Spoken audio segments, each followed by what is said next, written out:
Hello and welcome back to another episode of the Seeing Red unofficial Arsenal podcast with your host Tom Canton, Arsenal reporter for the Mirror and football.london, joined by the chief reporter for the Mirror. It's John Cross. How you doing, mate? You good, you well? Yeah, good, thank you. Had a good weekend. Did you? Yes. Yeah, obviously. It's always better when Arsenal get the result, and it was a little nervier than I would have hoped, but of course they came home with all 3 points. Of course, you weren't there. You were elsewhere this weekend. You were at Aston Villa's win over Manchester United, where Villa got a little bit of a scare, but courtesy of two Morgan Rogers wonder strikes, they managed to came through with all 3 points. Are you getting worried about Villa yet, John? Because I'm a little concerned. Yeah, I think they're in the race, and I think particularly, I think the reason why Arsenal should be a little bit concerned is without a shadow of a doubt December 30. Then basically because if Villa win that, wow, blows it wide open. I mean, look, at Villa Park, it's just a game you shouldn't lose. I don't think anyone could really complain too much about the result. But when you get that far into the game, you just got to see it out and close it out. So it's a bit naivety on Arsenal's part, really. But it has allowed them to get into the race. And I thought my takeaway yesterday from that game, 10 wins in a row for Unai Emery's side. My God, Tom, they look tired. They look flat. And basically, they were a bit Arsenal-ish, in recent games. They just looked a bit, blimey, we played a lot of football. And basically, they were on the knees. But what impressed me was that Morgan Rogers delivered 2 moments of absolute magic. And basically, they just managed somehow to get over the line and get the job done. Because United shouldn't have lost that game, really, couldn't you? Misses a great chance to equalise for the second time.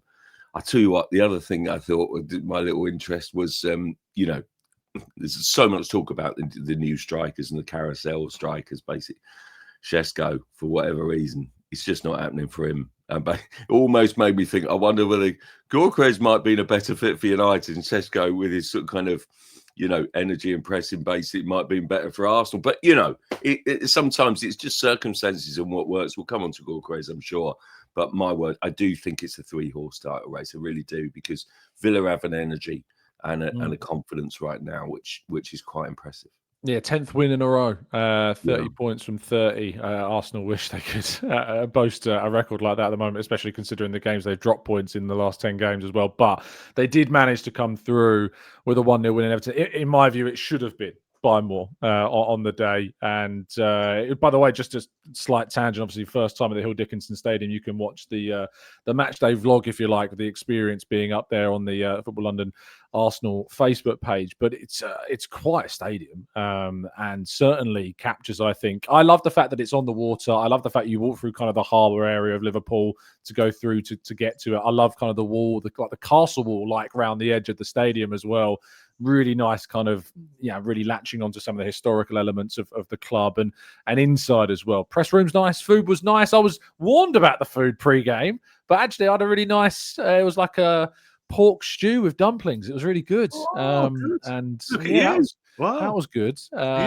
In the stadium, obviously, there was a massive display before the game. There was a tifo erected in the stadium. And I was told basically it was nothing to do with Arsenal. It was just that it'd taken so long to plan and execute it. This happened to be the game that they were doing this big display. And I think a lot of Arsenal fans are like, why is everyone getting up for Arsenal all the time? Why is it always Arsenal that these teams get up for? But it was a turgid first half. It was really kind of dull and lacked in real penetration and chances. And obviously Arsenal got the penalty, which Gyökeres scored. We'll talk about some of the instances in the game. Second half was much better from Arsenal, but they just weren't very clinical. They created some big opportunities. Trossard hits the post, Mendy hits the post. Saka had that shot cleared off the line effectively.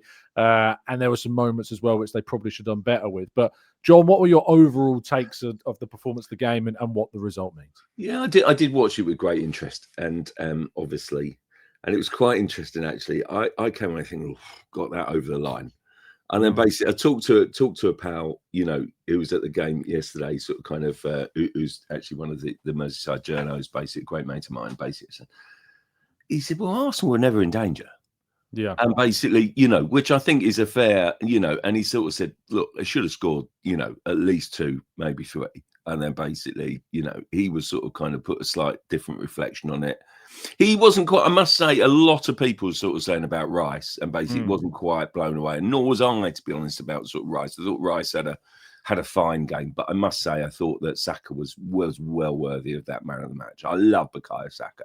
And basically, I'll have a weekly love him with Bukayo Saka. But I just think, actually, I think Alan Smith said it in commentary, I think, that basically when Saka plays well, Arsenal play well. And what a really good summary that is. I think it's absolutely pertinent because he really leads by example, I think. And he's such a lovely player and sort of personality, I think, too. And so I think Arsenal were comfortable in many regards.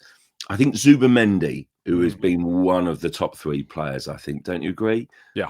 Been fabulous. He looked tired to me. Yes, he did. Yeah. And my word, I hope Arteta gives him the break, basically, because there he was, showing willing, taking the ball deep, taking that risk. Because it's risk and reward, isn't it? And basically, but he did look a bit jaded. And the team still looked a bit, not quite sure of themselves, not quite flowing. Because I tell you what, if they're flowing, Trossard puts that in all day long. Yeah. One of the sort of kind of chances that hits the post, or maybe Saka composes himself a little bit better, to take his chance.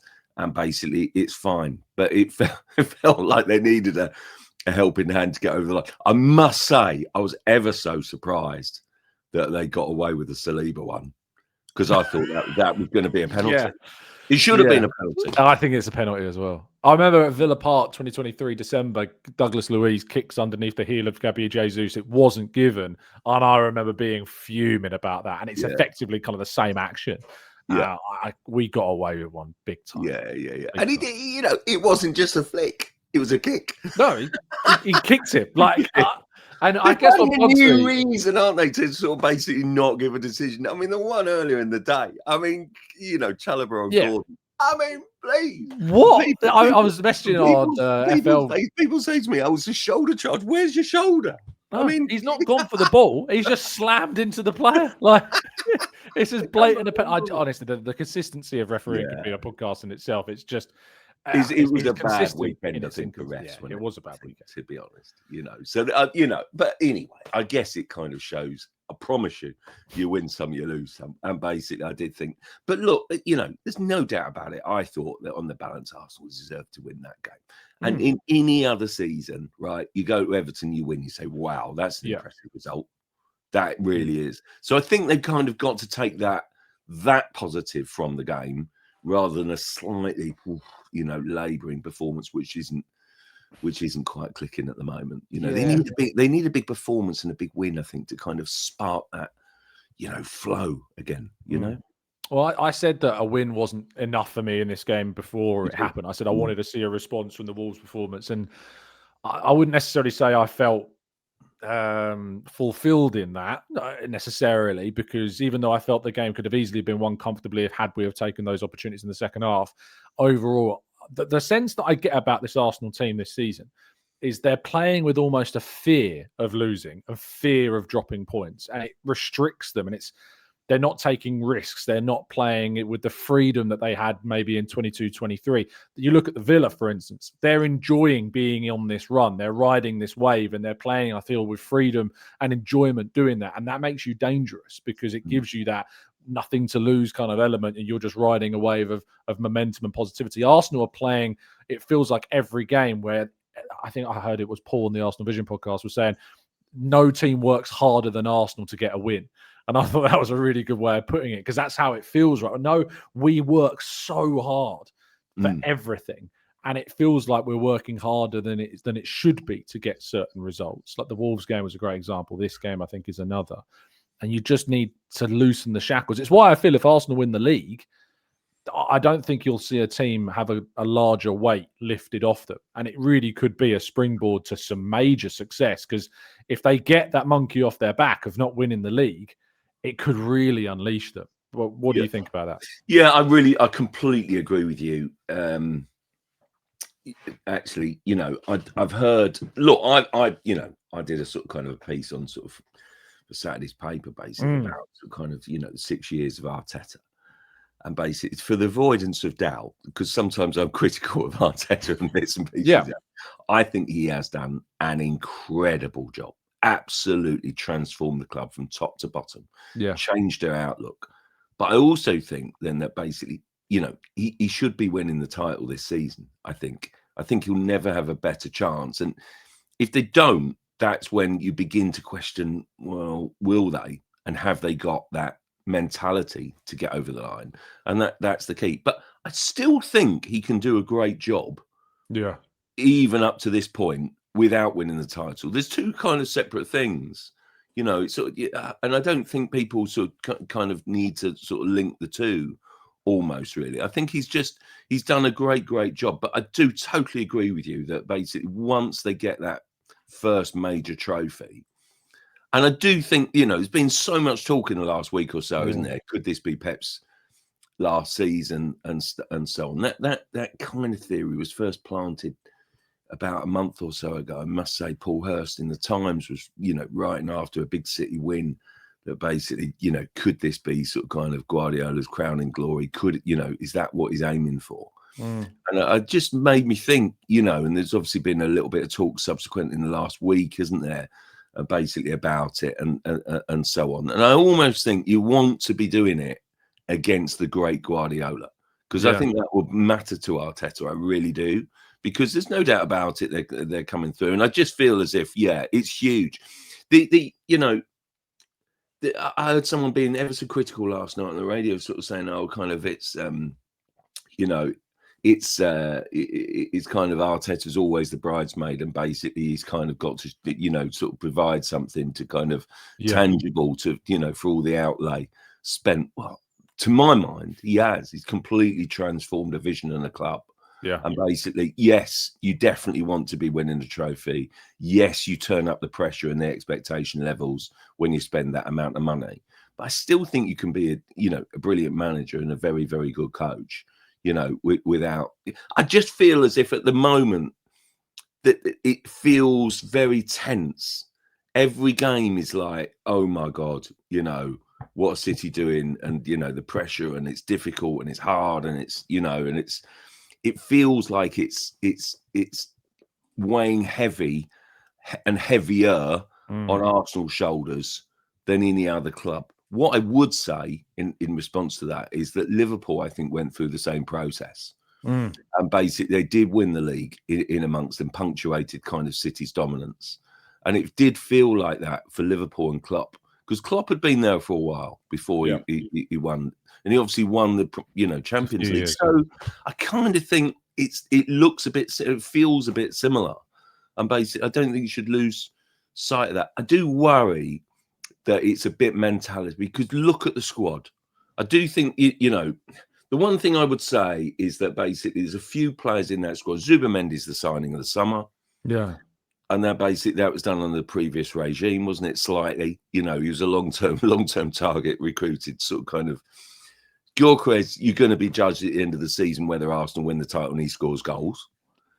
Eze, we've seen brilliant sort of kind of flashes, but he's not absolutely guaranteed starter. But we love him, basically. Yeah. He's great, and the fans love him, and they sing his name. And then basically Nkapé, bit mixed. But Arsenal's squad will ultimately be judged on the kind of players that they've just brought in, and I just feel as if I wonder whether they'll end up regretting slightly not doing something more on the left, sort of a bit more of a natural left winger, because that's what we're clamoring for, and it'll be judged, won't it, whether they win the league. But I totally agree with you that basically if they were to win that league, I think a dynasty of success would follow. I really do. It'd be in a hell of a legacy. Yeah, absolutely. I agree. It's just getting over this final hump. And I almost don't like how the swell of, it's Arsenal's title. Like weeks ago when they had that larger gap before they had these tougher festive fixtures coming up, going to Chelsea, going to Sunderland, going to Villa, it's seen the gap close to 2 points. Even that being said, the fact Arsenal still remain top despite having ticked off so many difficult trips in the Premier League already this season, with only really the Etihad left on that list of genuine, really difficult places to go. We've got some tricky trips, sure, but they're trips that you'd look at and go, well, Tottenham, their home record is deplorable. And if you're not winning at Spurs these days, there's arguably something wrong. And I think when you're looking at some of the other trips that they've got left as well, that their grounds where Arsenal typically have done quite well and have done pretty well to come away with victories, and they'll be confident of taking points there. The City away game, obviously, is the big one you're looking ahead. And I think Arsenal need a bigger gap than just 3 points to City when they go into that game later on the season. I think it's April time that game does eventually come around. So it's quite later on down the line. But they've got this now tricky January period with cups galore. We'll talk about the Palace game shortly. We expect them, and it is expectation for them to beat a Palace side that have played 3 games. It will be their 3rd game in 7 days of missing Daniel Munoz and missing potentially some other big players. Mela Sarr's not going to be there. Mateta's not fully fit, and we'll talk about that in more detail. But if they get into that January period with 2 League Cup semi-final ties in January and then the start of February, the FA Cup games, the 2 Champions League games, the league game against Liverpool, for example, and another big test, getting through those games in that January, February period after, of course, this end of December, which is, again, tough with Villa coming to the Emirates, going to Bournemouth, a game that they lost comfortably last season, I think is going to be really, it's going to be a model for what we expect moving forwards. But, yeah, I totally agree. I mean, it was interesting. I was just listening to sort of kind of Gary Neville's podcast on the way home from Villa last night. He was at Villa, Gary, and he was basically just sort of saying, I know he's one of Arsenal's kind of almost biggest fans, particularly Arteta. Yeah. And basically, he really is. I always go like this, biggest fan. Yeah, but honestly, listen to what he says. He basically, he massively appreciates what Arteta and Arsenal are doing. And he was saying that basically over the next 3-4 games, he fully expects Arsenal to pull away again. Basically, because he was making the point almost that every team has a little dip. Has a little, time. But he says they're the best team, best squad, and basically will do it. And he thinks that they will pull away, and sort of re-establish a gap, if you like. Yeah. I mean, the frustrating thing really for Arsenal, I think, is that basically you just needed one of those draws, whether it be Sunderland or Chelsea, which, they could have easily done, or not lose at Villa. Yeah. And then basically we'd be going, they're in charge of the title race. But as it is, because the gap is smaller, you're thinking, it's a bit of a wobble. But, does he need, I've not seen really a major sort of kind of pundit or expert or whatever, if you like, basically say that Villa are going to win the title. I mean, I think they're in the race. Yeah. Are they going to win it? I don't know. Well, they've got the Europa League knockouts into the next year, which obviously Europa League teams do tend to really struggle with that Thursday weekend kind of rotation. But they've dealt with the group stage very well, the league phase very well going into kind of this period. So that's going to be interesting. Like, in my opinion, Villa should be winning the Europa League. There is no real question about that for me. They're the best team in that competition by a distance. So they should be going far in that. There's always teams like Villa that at this point of the season, I mean, Spurs have been this team before in the past. We've talked about Spurs getting, amongst the top teams into December and then they fall away. Chelsea were there last season, I think, with Enzo Maresca was constantly being asked, are you in the title race? He was being asked that a few weeks ago until their collapse, over the course of December as well. So it's so easy. And I remember after the defeat at Anfield, Arsenal had been ruled out completely after the defeat to Liverpool. They were like, well, they're not going to win the league. They're coming to Anfield. They're not playing particularly well. They're dropping points here. They had to win this game. It was a chance for a statement. Liverpool looked like they were in great form. I think that was their 5th game win in a row or something like that at that point of the season. So it's amazing how quickly this league changes over the course of just a few weeks. And yeah, Gary could be right. Gary did also say he thought 4th place was the ceiling of Mikel Arteta a few years ago, but opinions change. Come on, change, evolve. I know.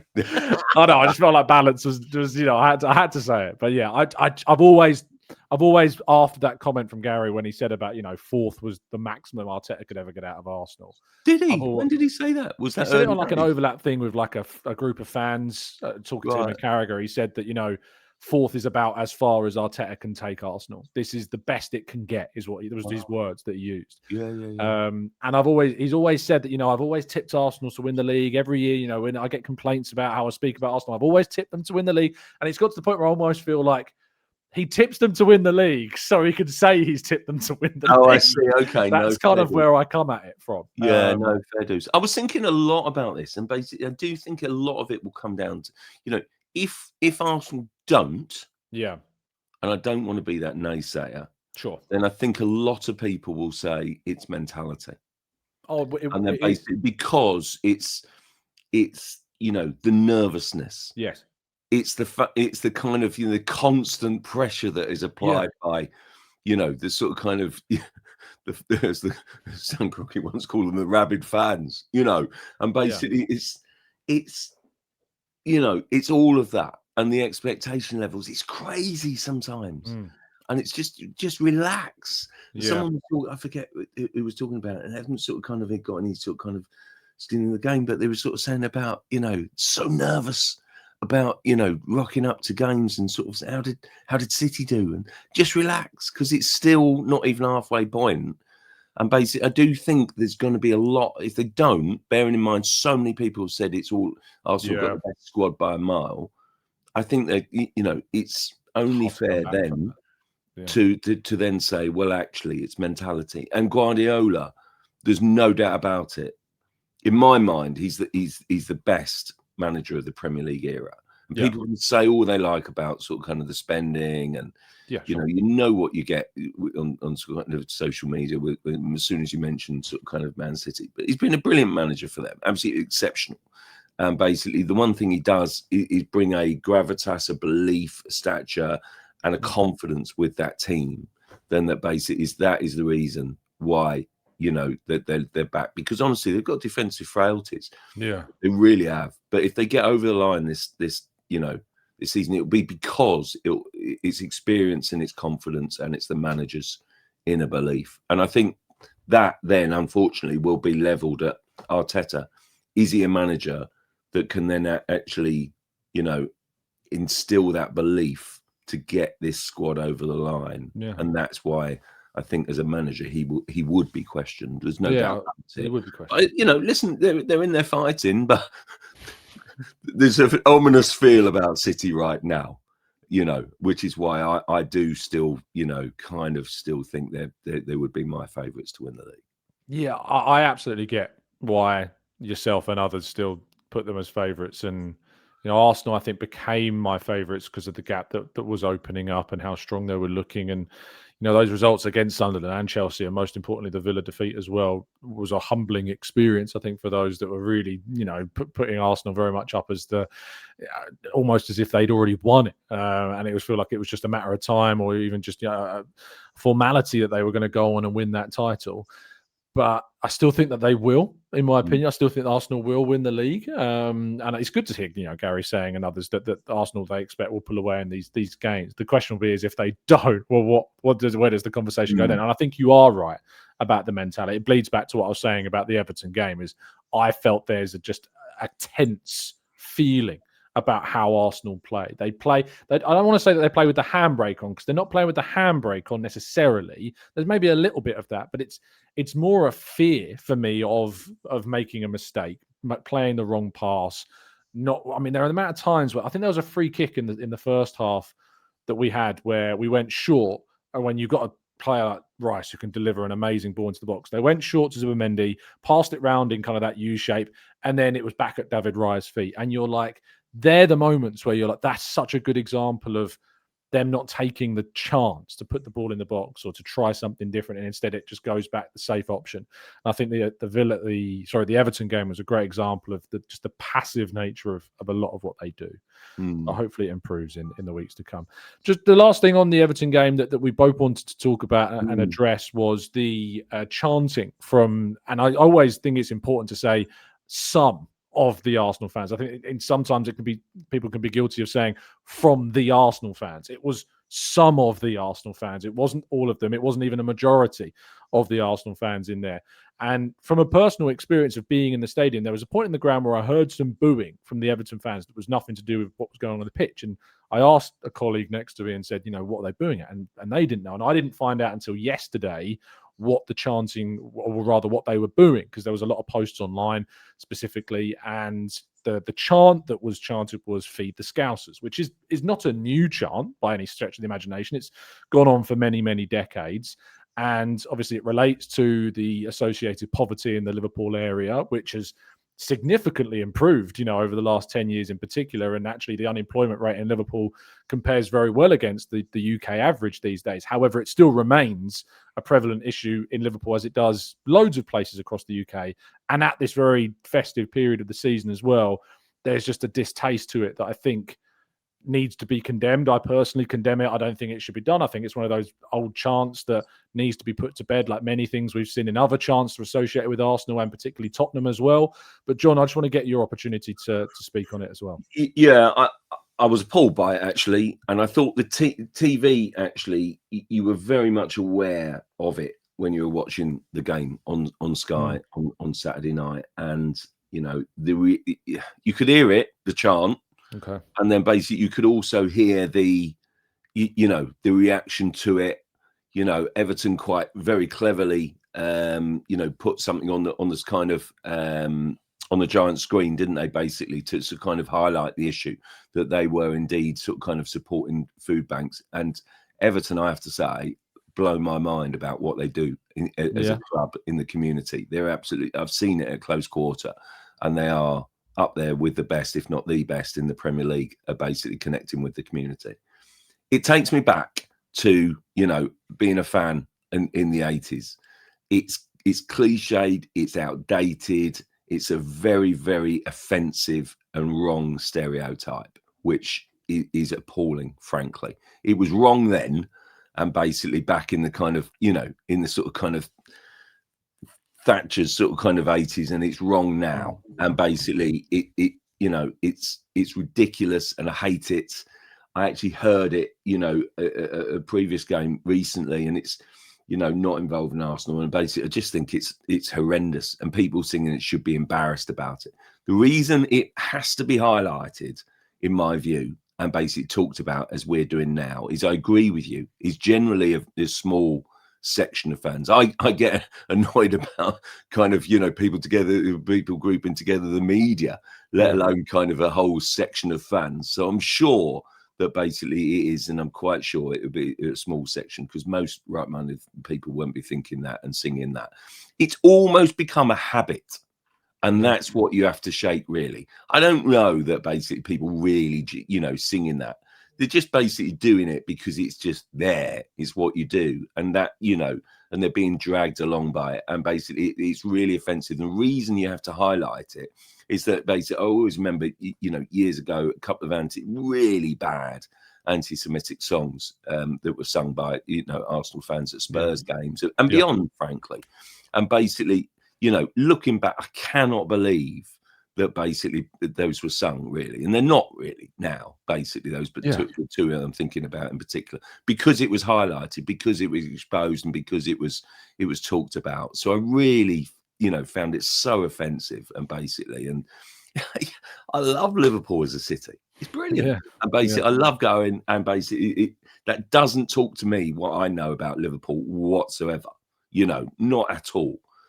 Basically it's warm hearts and generosity, basically the whole way. And basically, that is so outdated, so offensive and wrong. And I hope that the backlash that has been done will make people who are almost doing it, I mean, some won't, please don't get me wrong, but those doing it out of habit, basically will think twice and won't do it again. And I basically think that's why we need to be talking about it. That's why it needs to be highlighted.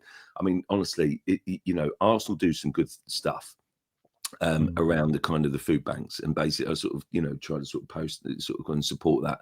They did it before the Wolves game, bring along, brings all sort of kind of, from the fans sort of kind of liaison, basically was sort of kind of, highlighting that. And it's a great cause.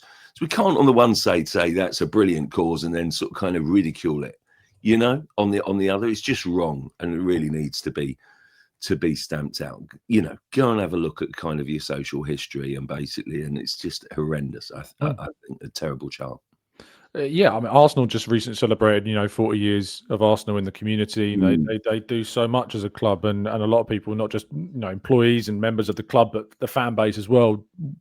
Really band together to help in loads of different aspects. With the FA Cup coming up soon, they've got the No More Red campaign that they've done a lot with. Arsenal Football Club does so much, and it is a shame that there is the small contingent, tiny contingent, really, on the grander scheme of the fan base and the club and their intention as well, that sadly put a bit of a black mark against it. And that's why we're talking about it, as John rightly says, to bring it up, to highlight it. People say, well, don't bring attention to it, it'll eventually go away. But we know that's not the reality. We know that things don't just go away by themselves. And by bringing more attention to it, by condemning it, by highlighting it, it's important. One of my least favorite things, and apologies for any potential trigger warnings in this conversation that we're having, but one of my least favorite things when going to games was going to an Arsenal game where the what do you think a Tottenham chant would happen, and the Y word would get used at the end of that song.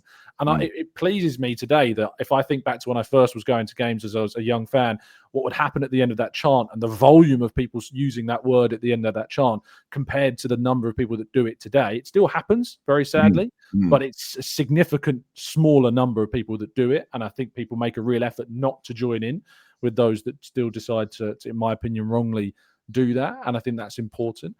Going to games with fellow Jewish friends of mine who have experienced that, and I see the look on their faces when that chant is sung. We've recently, of course, seen back in 2024 that 3 Arsenal fans received banning orders for tragedy chanting during the FA Cup game against Liverpool as well, relating to the Hillsborough disaster. This stuff still happens, and there are important consequences that are dealt out, thankfully, those people that break the law in that regard, because tragedy chanting is against the law and they should face punishments for that.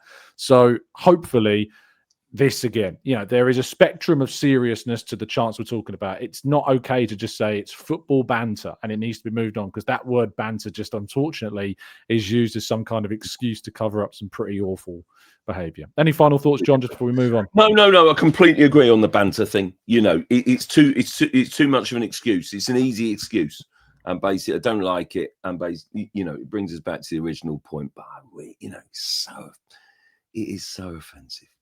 And basically times change and things move on, and just think about what you're chanting. You're probably doing that out of habit. Move on. Times will change.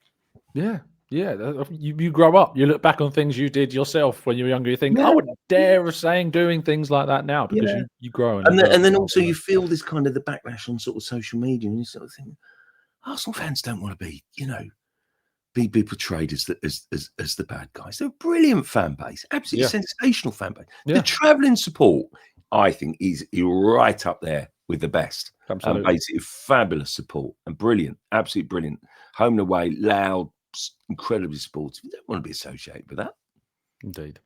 We'll move to our flashback section, which in some ways, thinking about how things evolve and change from the past, is quite appropriate and a nice segue, because Arsenal do play Crystal Palace in the League Cup quarter-final on Tuesday night.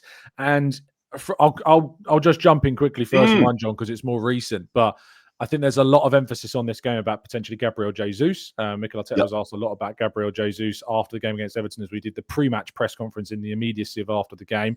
And he spoke about how he's ready to start, what he thinks he can bring to the team. And you can read all of the quotes from Mikel Arteta's press conference available on our websites, of course, on the Mirror and in football.london.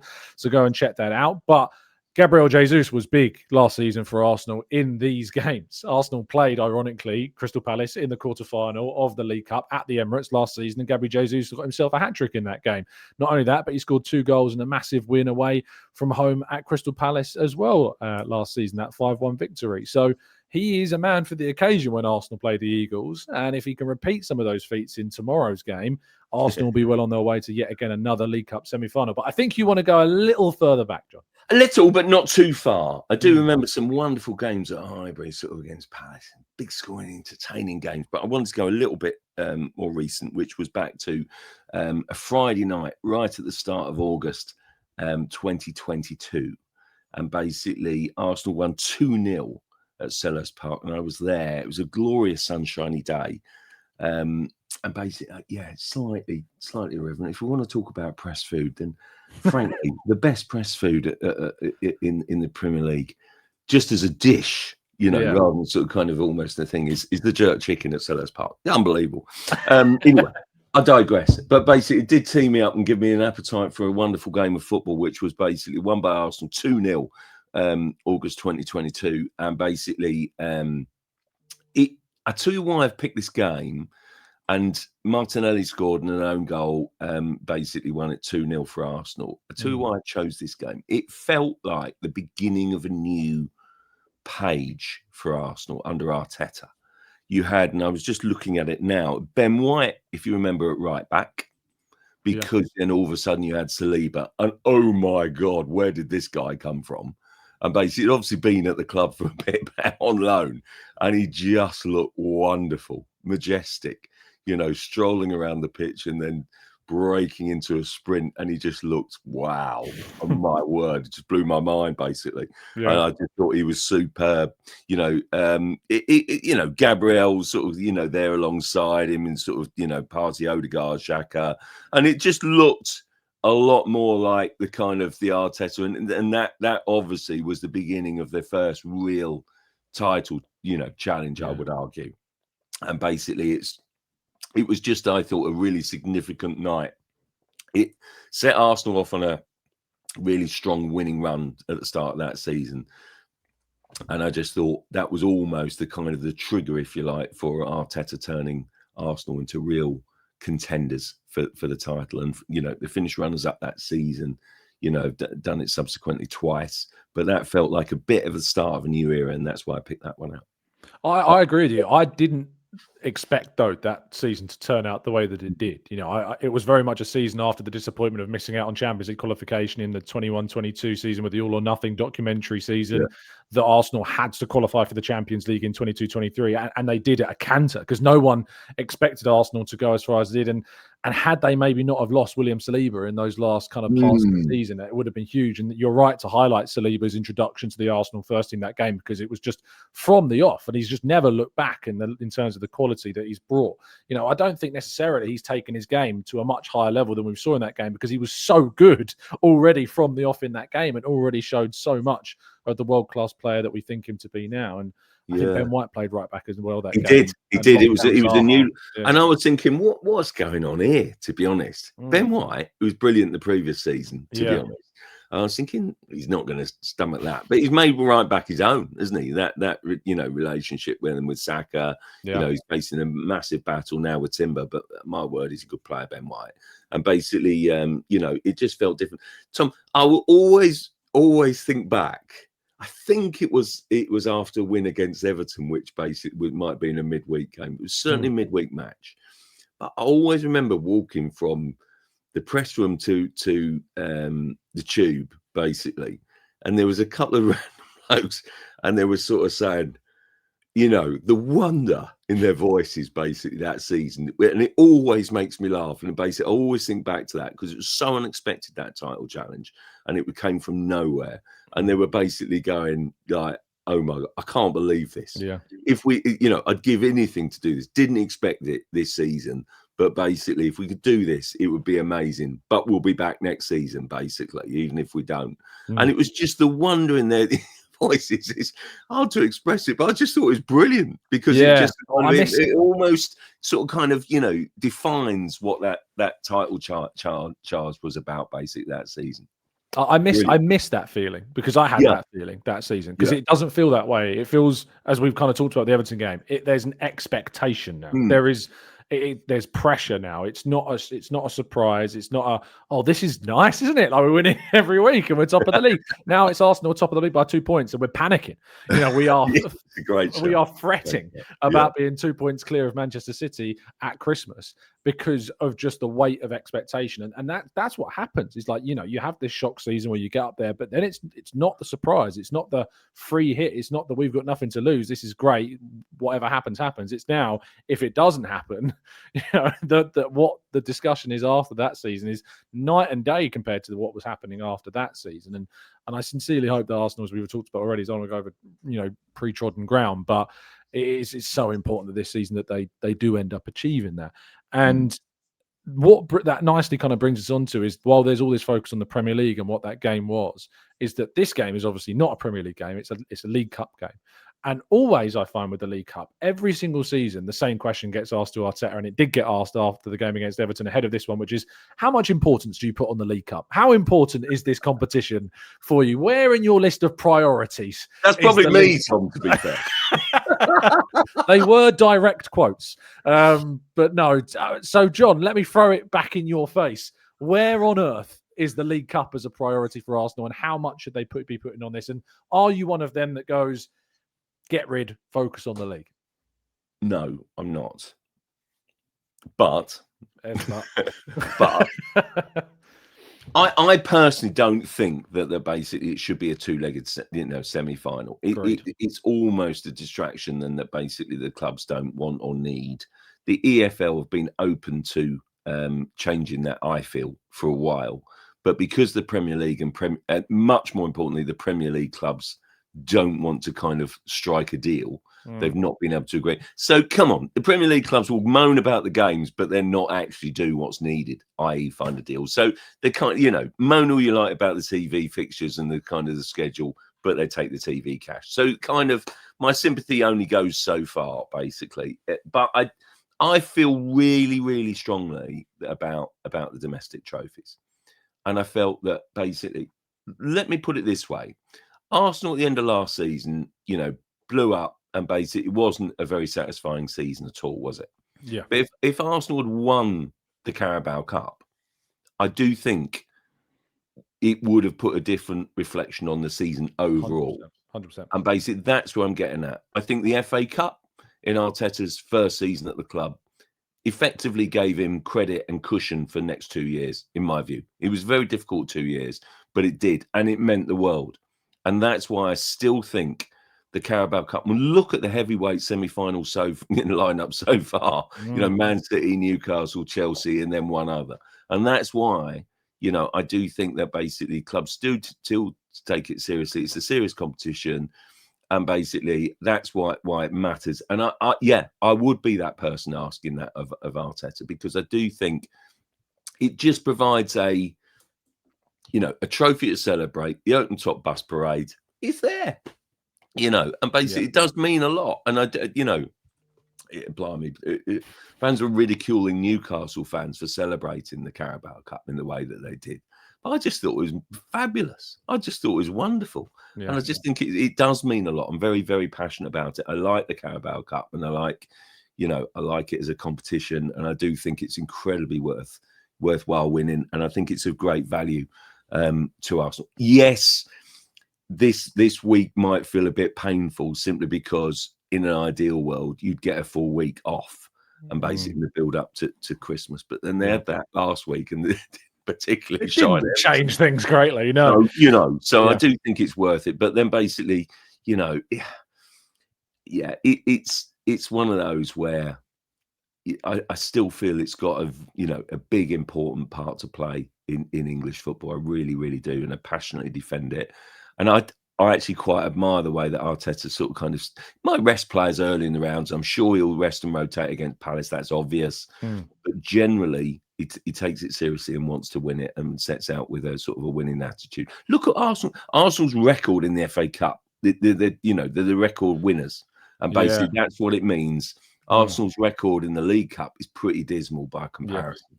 And then basically, but I think it matters. The irony being, of course, that Arsenal's record in the FA Cup more recently has been horrendous in how, since they've won it in 2020, they've rarely got past the third or fourth round. But in the League Cup, they've got past, they've got regularly to kind of the latter stages. I think this is if they get through, it'll be their third semi-final in 5 seasons, I think, in the competition. So, they got knocked out by Liverpool. They were knocked out by Newcastle last season, and they'll play Chelsea if they get through this round. To be honest, of the 3, Newcastle, City and Chelsea, I would have rather have played Chelsea, in that, not only because they're not in a great state, but not having to go to the northeast or northwest on a cold night, in the middle of the week. Not just personally, but obviously from like a club perspective, that lack of travel, I think it means that February as well, even if they get through, is almost exclusively entirely in London for Arsenal as well, which is good for travel for them and rest and recovery. So, and Chelsea as well as a potential opponent. I look at that and I look at the game that Arsenal had there in the league and think that Arteta can utilise and weaponise that game and those legs to give them some momentum, because outside of the league, Arsenal have played with a freedom. In Europe, they've played with a freedom. In the League Cup, when they beat Brighton with many changes to that team, and of course now going through to play Palace, they played Port Vale in that first round or third round of the competition, but the first round that they entered, again with kind of a dominance and freedom. It feels like the pressure of the Premier League gets lifted for these cup games and European games for Arsenal.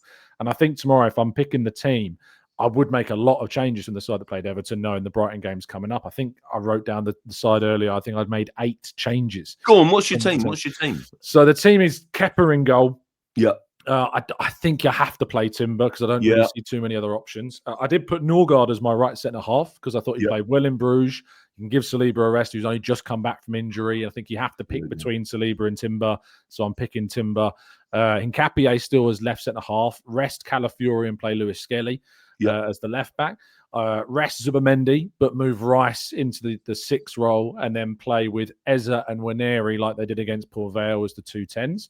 Madueke on the right, who's not played since that Bruges game, not played any minutes at all, was rested against Everton and Wolves. And then Martinelli on the left with Gabby J as the centre forward. How about you? Would you deviate from that a little bit? I would. The only one I'd take out, and I don't know quite who I'd go instead, but basically I'd take out Rice. But he's Superman. Imagine if he got injured. And I know. Do you play Marino then, or do you, are you risking? Do you start Saliba and push Norgard into the 6? Like, well, what about Marino, who is capable of I know he's. But I think he is capable of playing so many different roles. Yeah. And I think he could do that deeper role. He has done that deeper role. So I do feel as if that would be the one. Zubimendi definitely needs a rest.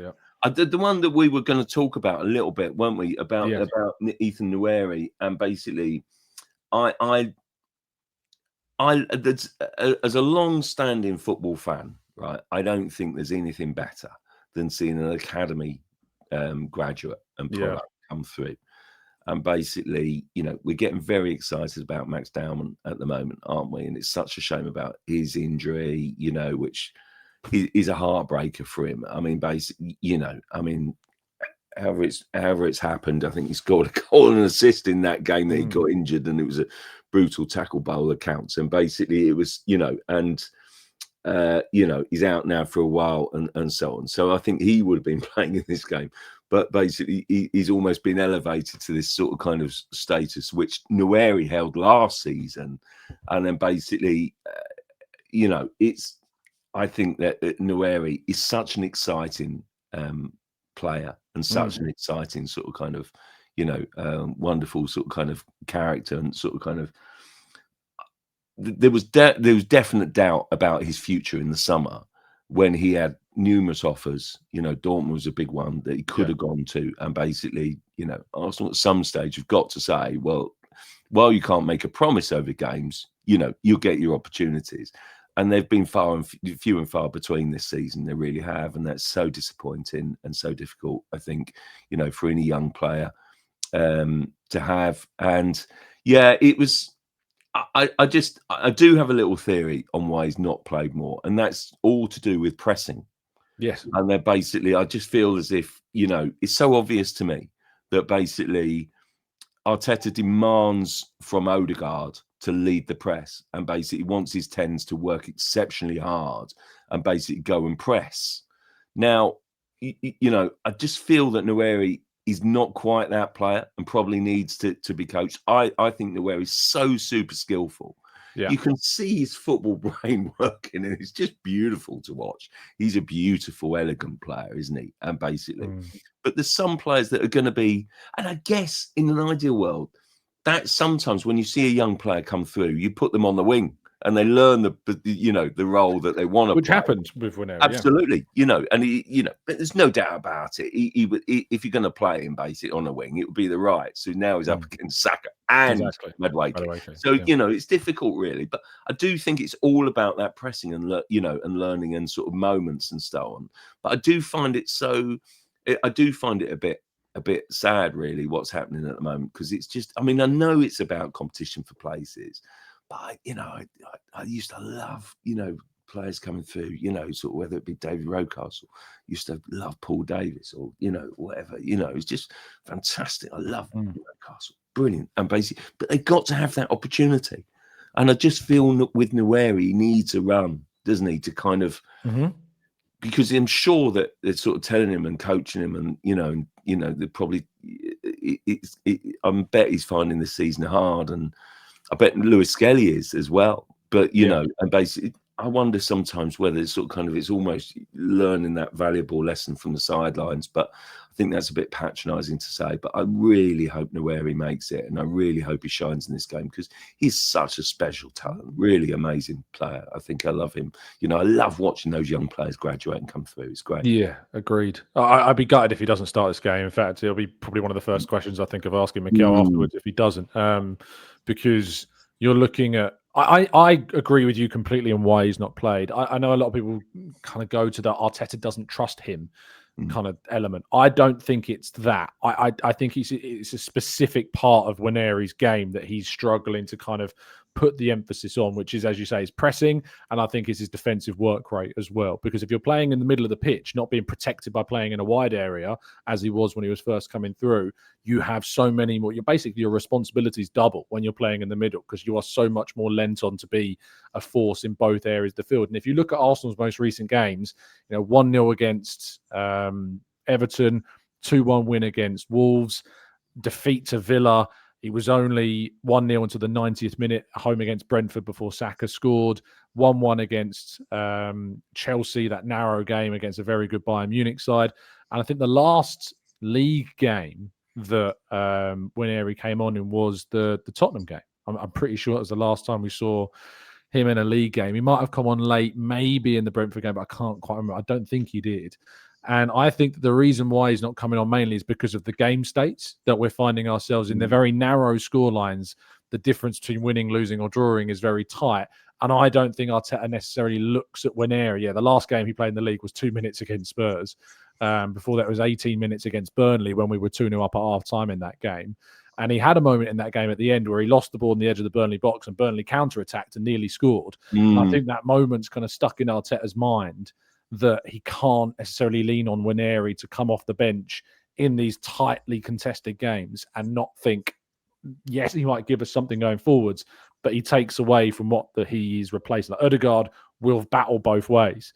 Marino will battle both ways. Rice definitely will. Zubimendi definitely does.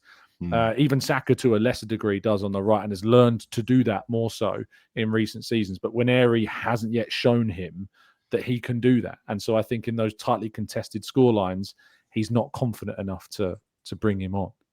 Yeah, no, it's an interesting one. But I do think Arteta, there's plenty of evidence against, but I do think Arteta still takes some persuading, I think, on young players. And basically, it's all about trust. And he knows what he likes and he knows what he trusts.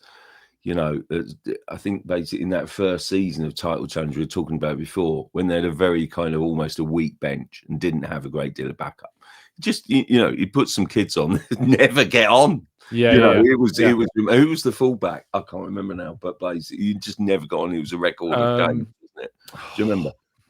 You had Zach Swanson was your youngster who played at fullback. Josh Nichols is the other. What era are we talking about? Like recent? It was 22, 23 that season. He was on the bench a hell of a lot, and he never ever came on. It was remarkable. I think he's no longer there. It was a fullback, right? So I can't think of who it would have been. I'll look it up. There's a quiz question. It'll come to me shortly. Yeah. But no, and I think there is a bit of a trust issue.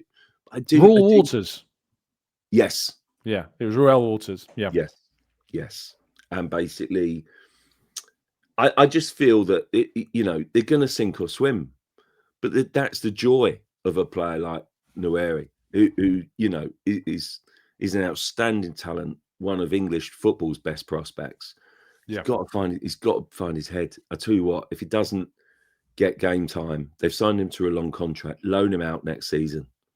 I'm not massive in favour of, but you've got to give the guy minutes. He's an outstanding player who could be an absolute superstar for club and country, in my view, but only if he gets the minutes. I really, really want to see Nwaneri get the opportunity. It would be hard, I think, basically, for a lot of fans to see him kind of not succeed at Arsenal, because you've still got to get that platform. Yeah. And, you know, when you look at Saka and how amazing he is, you know, as a sort of as a club icon now, which he definitely has become. Well, I just feel that Nwaneri's got so much potential, you know, and basically there's been so much focus on Max Dowman, and rightly so. But wow, they've got a lovely, lovely crop of youngsters, which hopefully that can be the bedrock of any team.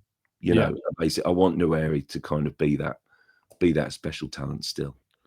For the record, I wholeheartedly agree with you on every point there. All I would say, and I'm not saying I don't want this to happen. I'm not saying that it would bring me such joy if Nwaneri makes Arsenal. But if you're asking me right now in this moment what I think will happen, I think he will leave. And I think he will leave within the next 2 years. And and there's a number of factors. One is obviously the game time, definitely. I think the other one is the emergence of Max Dowman. I think that will definitely play into it. I think the fact that they've got Ødegaard still, you know, in his mid to late 20s. You've got Eza now at the club as well. I think there's potential for further signings. There's links to Bouadi, who's another kind of attacking midfielder in France. So I just don't see the pathway being enough. I think he'd get minutes. I think he'd get time. I think he'd get gradually more time as well.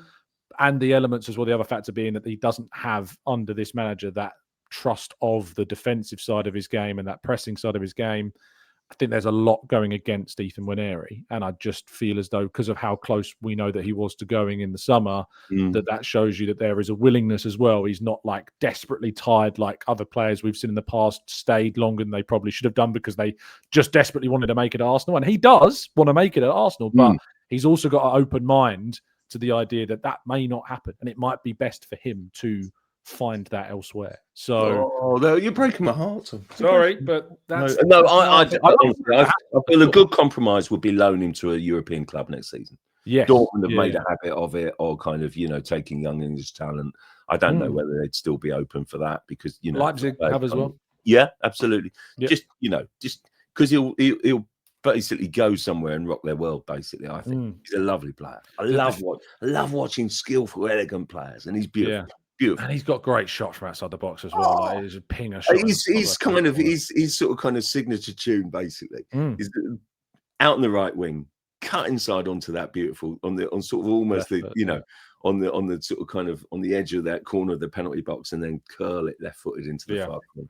Did it against Man City, I think, didn't he? In a brilliant win. And basically, I think just beautiful player. My worry with Alone is that he'd go, play great, and realise this is for me. But you know, then Arsenal would have to bring him back, and basically he would, in my view, he'd play so well that he would sort of kind of say, "Bang, I need to be in that team." You know, agreed.